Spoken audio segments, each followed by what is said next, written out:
Určite sa vám už párkrát stalo, že ste zaspali. Či už chcene alebo nechcene, to je v tomto prípade jedno.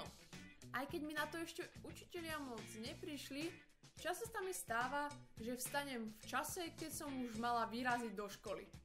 A viete, prečo ešte na to neprišli?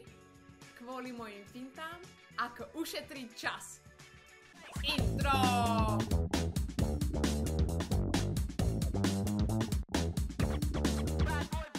Keďže som veľkodušná osoba, dneska vám prezradím pár tipov, ako sa vyhnúť dvojke zo správania za neskoré príchody. Ak máte radi rannú sprchu, v tomto prípade ju vynechajte a nahradte ju deodorantom.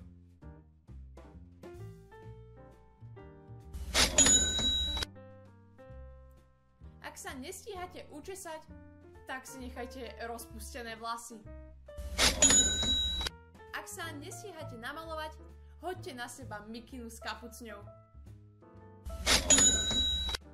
Ak sa nestíhate naraňajkovať, neraňajkujte. Ak si nestíhate umyť zuby, dajte si tikták, žuvačku alebo len vyplachnite listerinom. Ak nestíhate ísť pešo do školy, naskočte na autobus. Ak vám nejde žiadny autobus, choďte na bicykli.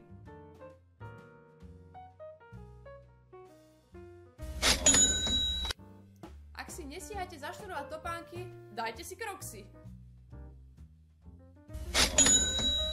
Má to aj výhodu, že sa potom nebudete musieť predzúvať v škole. Ak nestíhate zamknúť, nezamknite. Ale tu sa nám naskytá jedna taká nepríjemná vec. Mohol by vás niekto vykradnúť.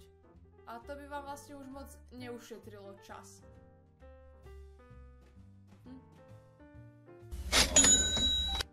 Ak nestíhate ísť schodmi, choďte výťahom.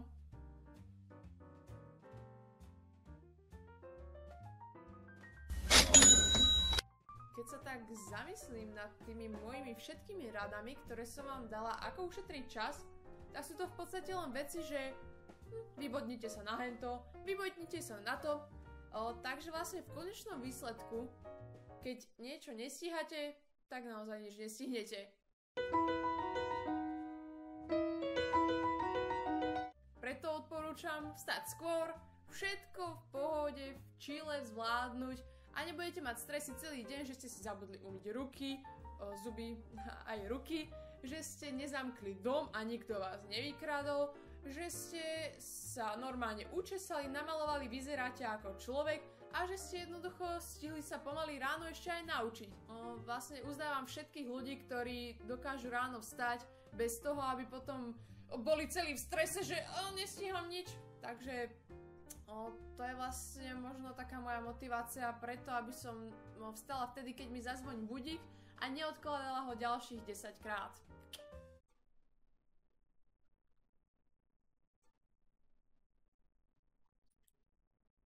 Takže z tohto videjka si beriem ponaučenie asi hlavne ja. Ak sa vám videjko páčilo, tak určite hoďte like, napíšte nejaký komentárik, zdieľajte toto video a nezaspávajte do školy. To je asi posledná vec, ktorú vám poviem. Teda ešte jedna vec. Hoďte mi like. To je asi všetko. Majte sa!